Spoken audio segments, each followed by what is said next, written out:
আসসালামু আলাইকুম রহমতুল্লাহি ওবরকাতুহু। সম্মানিত দর্শক, বাংলাদেশে মার্কিন যুক্তরাষ্ট্রের যে ডিপ স্টেট থিওরি, সেটার হাল হকিকত এখন কেমন চলছে?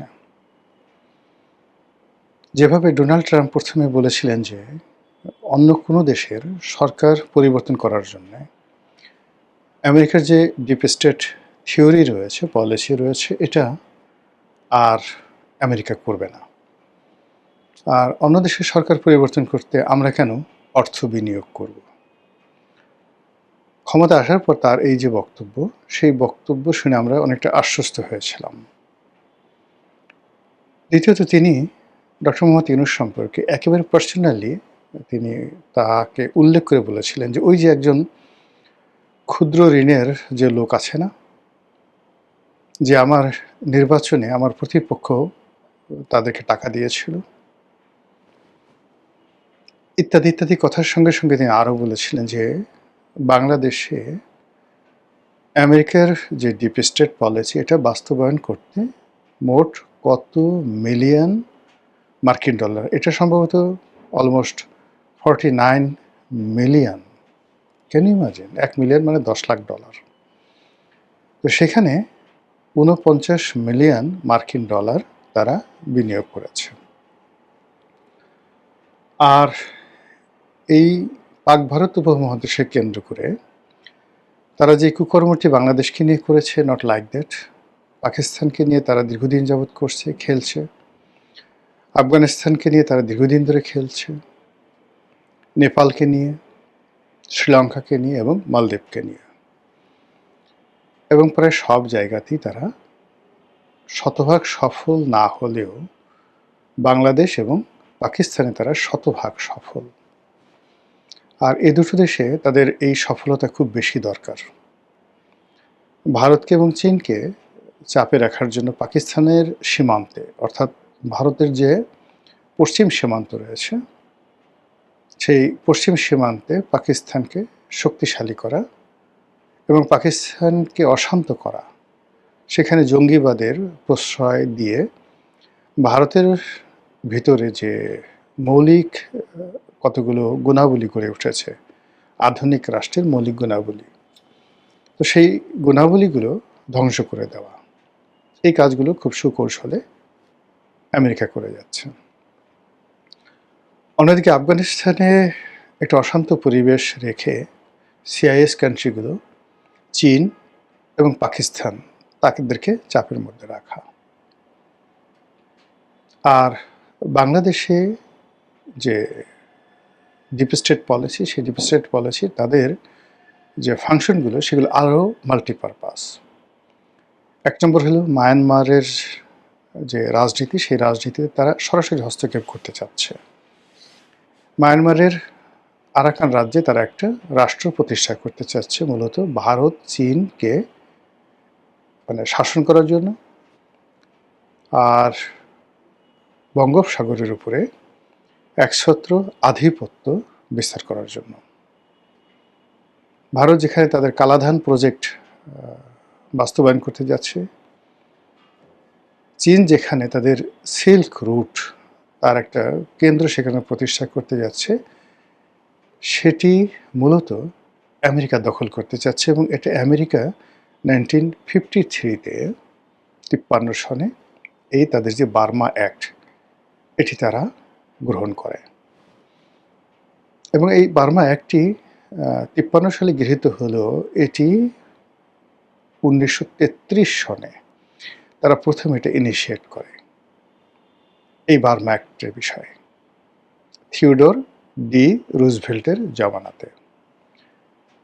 তারপর 20 বছর ধরে এটা পরীক্ষা নিরীক্ষা গবেষণা চালিয়ে তারা যে প্রকল্পটি গ্রহণ করে সেটি হলো বার্মা অ্যাক্ট, যেটি 1953-তে তারা আইনগত ভিত্তি দেয়।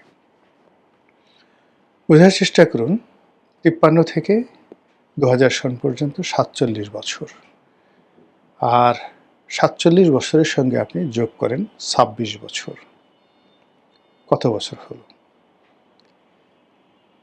এই পুরো সময়টা জুড়ে এই পাক ভারতের এই অঞ্চলটিকে অর্থাৎ মায়ানমার, বাংলাদেশ, তারপর ভারত, পাকিস্তান, এখানে তারা বহু বিনিয়োগ করেছে।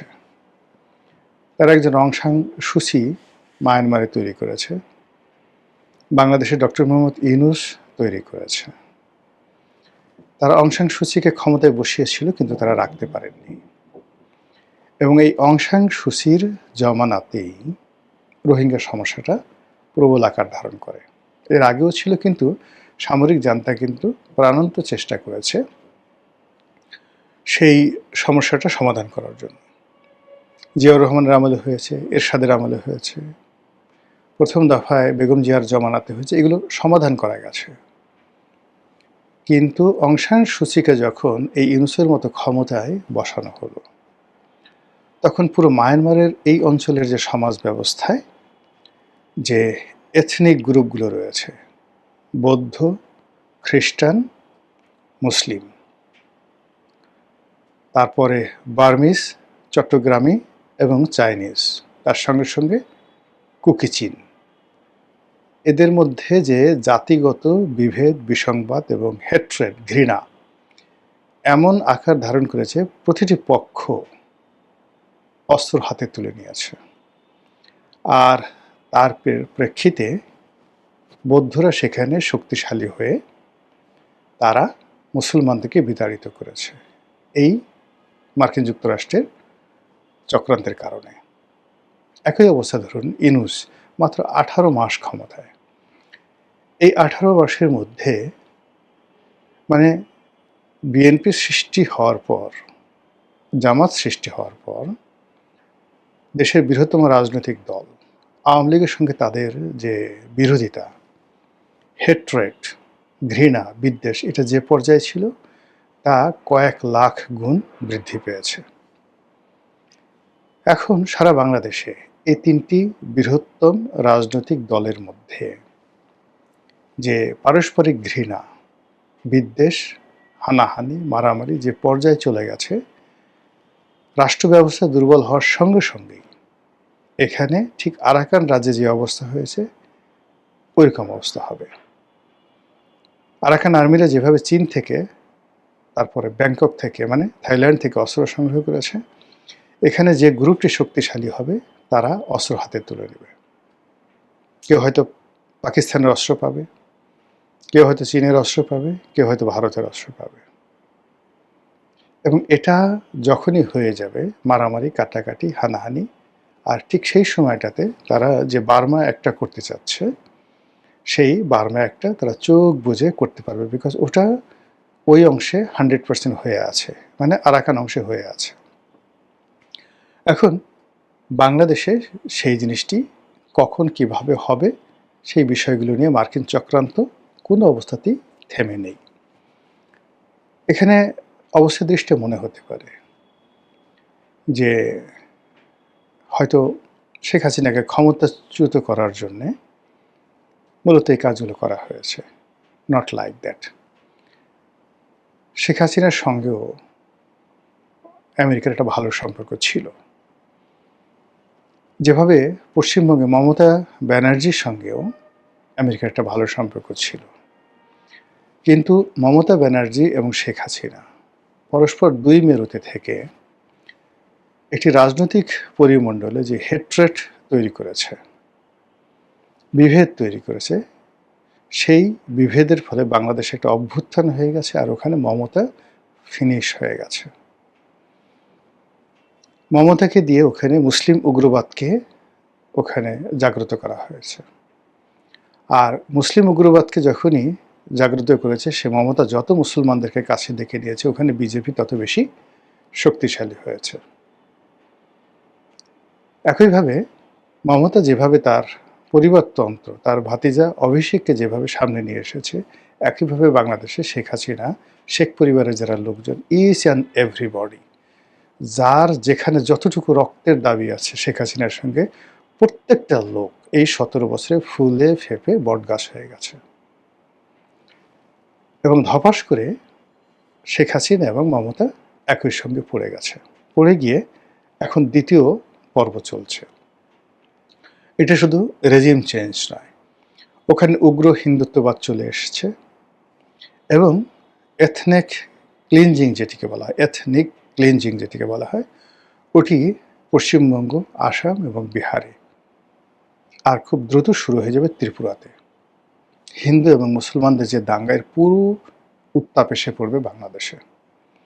আর তার ফলে এই যে বাংলাদেশে এখনো যে 1 কোটি হিন্দু আছে, এই 1 কোটি হিন্দুর জীবন সমপরিমাণ এখানে প্রায় বৌদ্ধ এবং খ্রিস্টান যারা আছে, সংখ্যালঘু আছে, তাদের উপরও জুলুম এবং অত্যাচার অনিবার্য হয়ে পড়বে। এর কারণ হলো সমাজ যখন বিশৃঙ্খল হয়ে পড়ে তখন দুর্বল যারা থাকে, অসহায় যারা থাকে তাদের উপরে জুলুম অত্যাচার হয়। এখানে হিন্দু, মুসলমান, বৌদ্ধ, খ্রিস্টান নয়, এখানে যদি অন্য যে কোনো গ্রুপ, বাহাই সম্প্রদায় হয়, এখানে কাদিয়ানি আছে, তারা হয় ইসমাইলিয়া আছে, তারা হয় শিয়া আছে, শিয়াদের মধ্যে আবার মানে ইসমাইলিয়া শিয়া আর একটা ইরানপন্থী শিয়া, মানে পাকিস্তানপন্থী শিয়া এবং ইরানপন্থী শিয়া, এই দুটো গ্রুপই কিন্তু আমাদের এখানে আছে। কাদিয়ানির অত্যন্ত শক্তিশালী।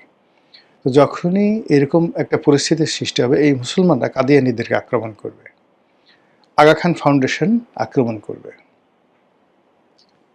এরপরে আরও অনেক কিছু। তারপর আহলে সুন্নাত ওয়াল জামাতরা জামাত ইসলামীকে আক্রমণ করবে, জামাত ইসলামী মাজারগুলোকে আক্রমণ করবে, হেফাজত তাবলিগকে আক্রমণ করবে, তাবলিগের এক গ্রুপ আরেক গ্রুপকে আক্রমণ করবে। এভাবে হিন্দু, মুসলমান, বৌদ্ধ, খ্রিস্টান, পাহাড়ি, বাঙালি, এরকম যদি একটা অবস্থা তৈরি হয়, ঠিক যেভাবে গোপালের রাজত্ব, পাল বংশের গোপালের রাজত্বের আগে 100 বছর ধরে দেয়ার ওয়াজ এ ফাইটিং, যেটাকে বলা হয় মাতসার ন্যায়। বাংলাদেশে যে সময়টাতে মাতসার ন্যায় ছিল, অলমোস্ট ঠিক সেই সময়টিতে জাজিরাতুল আরবে আইয়ামে জাহিলিয়াত ছিল। এখানের 100 বছর অন্ধকার যুগ, ওখানে 100 বছর অন্ধকার যুগ ছিল।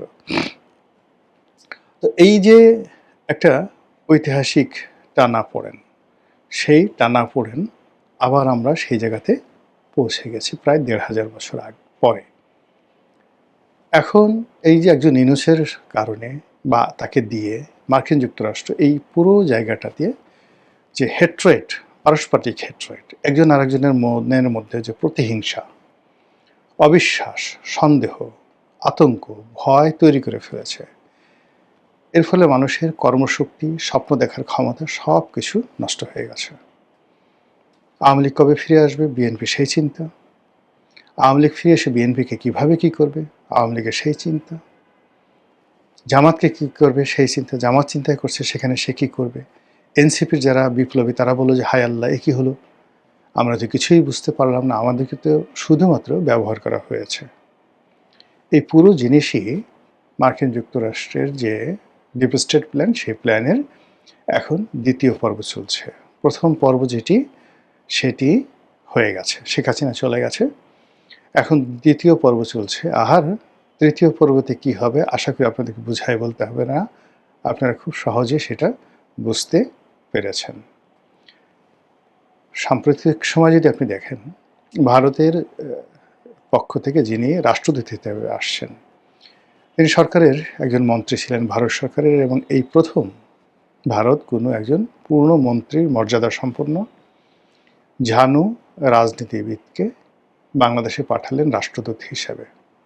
আমরা নাকে তেল দিয়ে ঘুমালো, দিল্লি কিন্তু নাকে তেল দিয়ে ঘুমাচ্ছে না।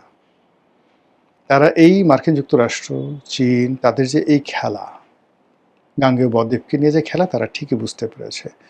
দে আর মাস মোর অ্যালার্ট, মোর দ্যান এনিথিং।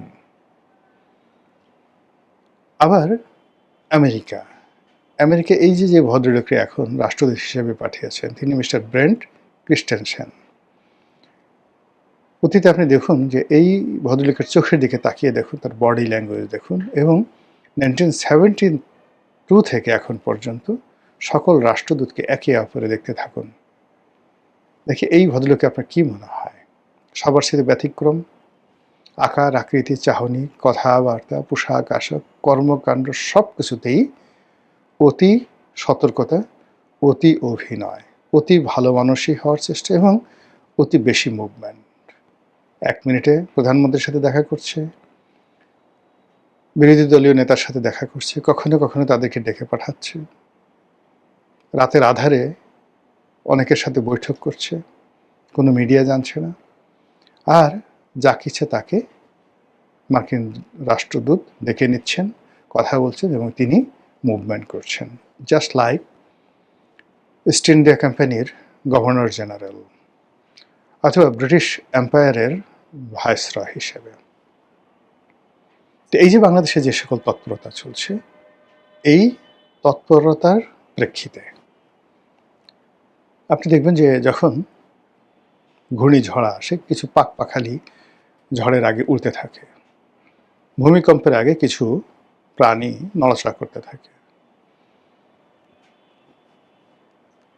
তো ওরকম কোনো একটা গরু মারা যাবে,